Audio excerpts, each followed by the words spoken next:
There's 40 shillings on the drum for those who volunteer to come to list and fight the foe. Hi, this is the Ridge Runner, and in this episode of Pine Home Primitives, I'm going to talk to you a little bit about the choices you can make in terms of axes and big blades like this.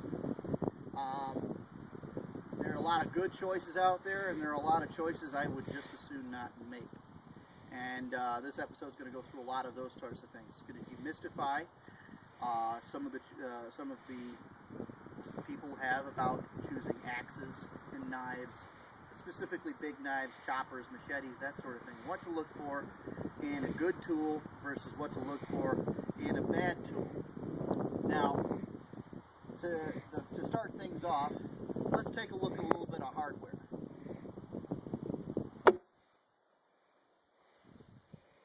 Hey, we're going to take a look at a couple of pieces of hardware here. Weapons of death and destruction. This is a small kindling axe by Snow and Neely. It's got what's called a Hudson's Bay pattern blade. And it's a very nice medium-sized hatchet to take into the woods with you. It's by no means the lightest weight tool in the world, but what it does give you is the ability to do a lot of hard work in a small package.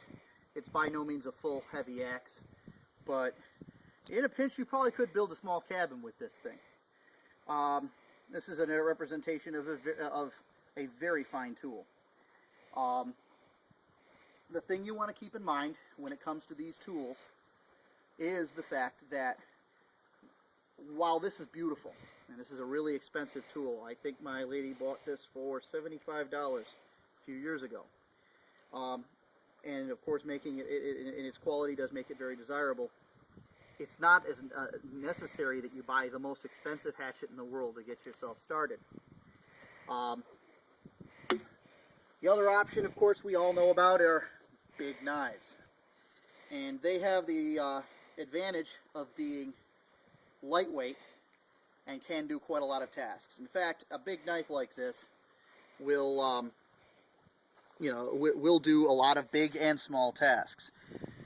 This one here, let me dig down here for a quick second. This is the Top Anaconda 9.5. It's designed by Ron Hood, the late Ron Hood of Hood's Woods.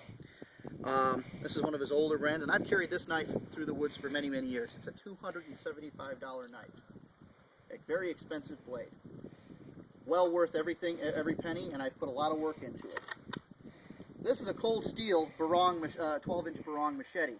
It cost me $15. Okay? This will do 99% of what this will do. So when you're dealing with thinking a little bit in the camping with low budget or no budget thought process, when you're just getting started in the field, this is a good choice for it if you want a good big hacker.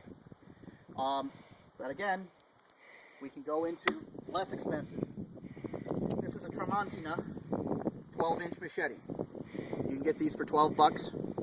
This one, of course, I've modified. I have bigger hands. I like to have a little more grip on the tool than this thing is able to give me. So I put some hockey tape on it. By the way, it's a wonderful material you can use to upgrade your tools. This one's seen a lot of use, and it's sitting in the bottom of a lot of canoes, so it's kind of rusty. But again, a very inexpensive tool. Now, going into choosing a tool like this, things you want to look for and things you don't want to look for. If you've watched my other knife videos, you understand that I'm a big proponent of high carbon steels, and there's a reason for that. And I realize that in other YouTube videos you can see people expounding how wonderful high carbon steel is. I'm going to tell you why it's good and why it isn't good, and why sometimes you'd like a high carbon steel tool, and other times when maybe that's not the best option for you. A high carbon steel tool has the advantage of holding, as long as it's well heat treated, has the advantage of holding a wonderful edge. The disadvantage of this same tool is exactly what we see here. That is a rather serious situation of pitting from rust. That's because it sat in the bottom of the said canoe. In a watery situation, such as if you're keeping it in a boat and stuff like that, a more stainless steel option may actually be a better choice for you. And when it comes to a thin machete type tool like this, you'd be surprised what will work, what doesn't work. And I'm going to tell you right now, when we're talking about big hacker knives like this, Walmart sells a machete, and I don't believe I remember the name brand from it, that quite frankly doesn't work.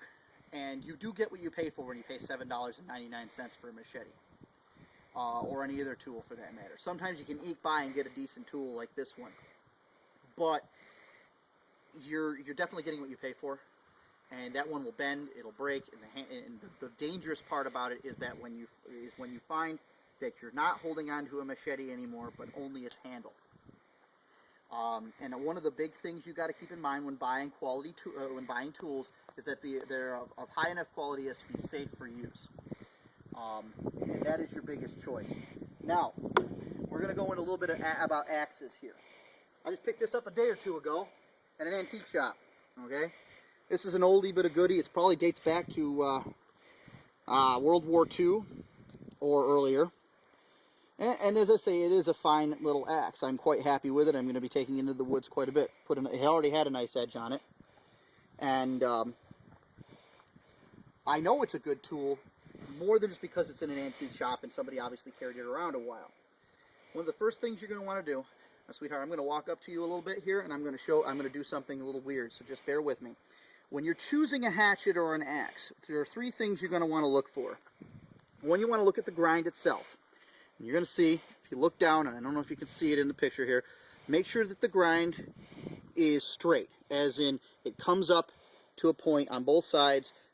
It terminates at an edge on both sides, going in the same direction here. It's hard to describe, but you'll find that sometimes you'll find the grind coming up to one side more than the other. And actually on this axe, there is a slight deviation there. But because of the size and the fact that it's such a slight deviation, it doesn't actually detract from the capabilities of the axe to do its work. Now, this, being of high quality, you'd expect it to be perfect. The next thing you want to look for, and this is a perfectly good axe, the next thing you want to look for is the angle of the axe head to the handle. And how you do that is you sight down the edge of the axe head to the point of the handle. Stop moving it. Okay.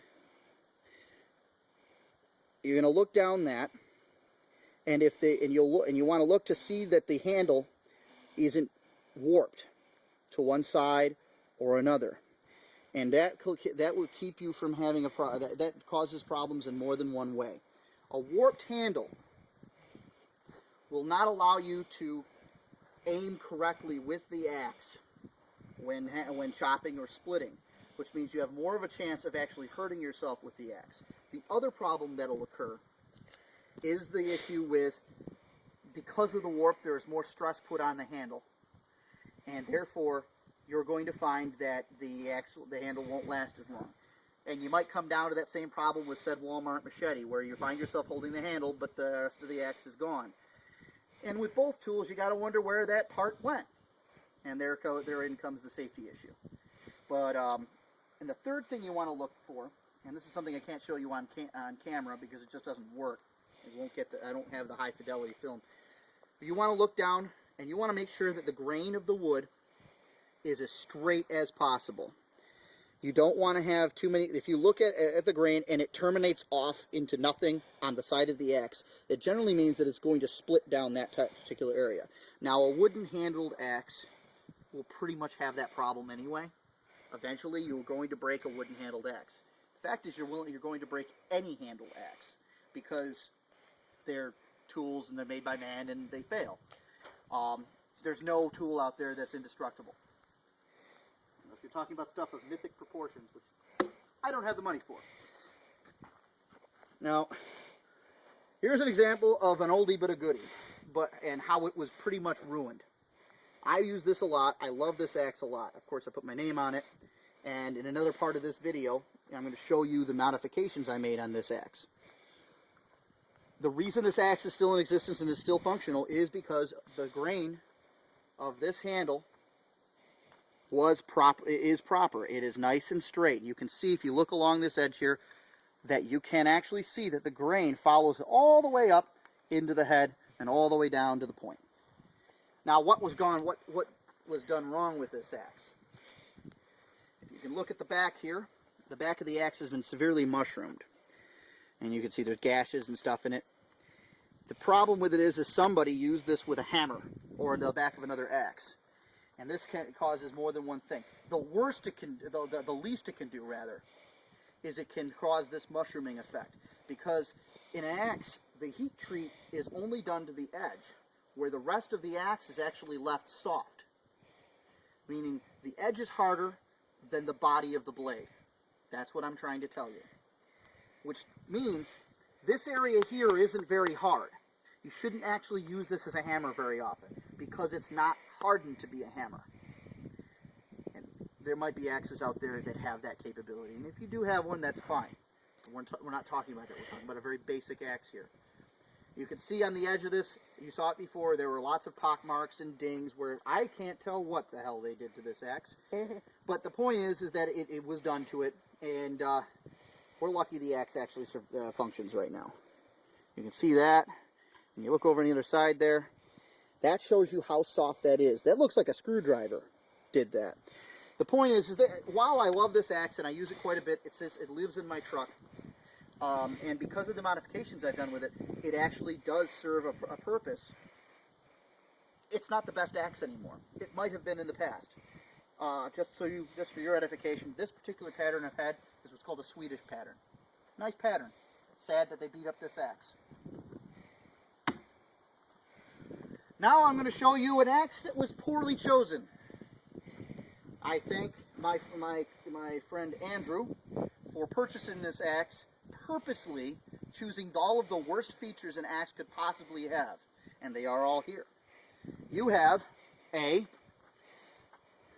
edge that points off towards the worms. Sighting down, you will see that the edge and the pommel do not actually line up. Now, something I didn't mention before, because usually even the worst axe makers don't do this. If you can see here, the head, the actual blade goes yoink off to one side. Oh, it does. This is a terrible axe. Okay. Don't forget the grain. The grain terminates off in the distance here, as you can see. Can you see that? Yes, you can. It terminates off in the distance here. This axe will split here, if not beforehand, because of the failure of this.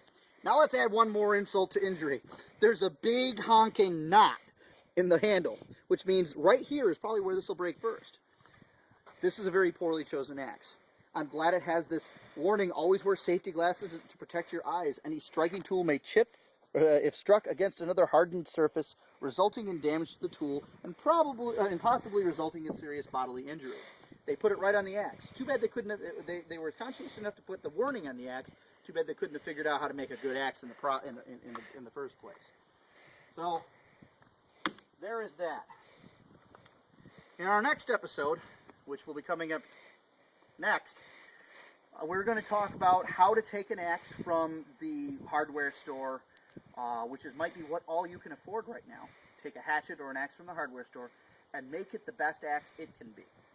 I'm not going to say you're going to make it the finest axe but in the world, but it will actually function for you and do what you need it to do. So, for now, I'll leave you with this. Be very, very careful when choosing your tools. And as much as a tool might look cool, it might have special features on it, think safety first.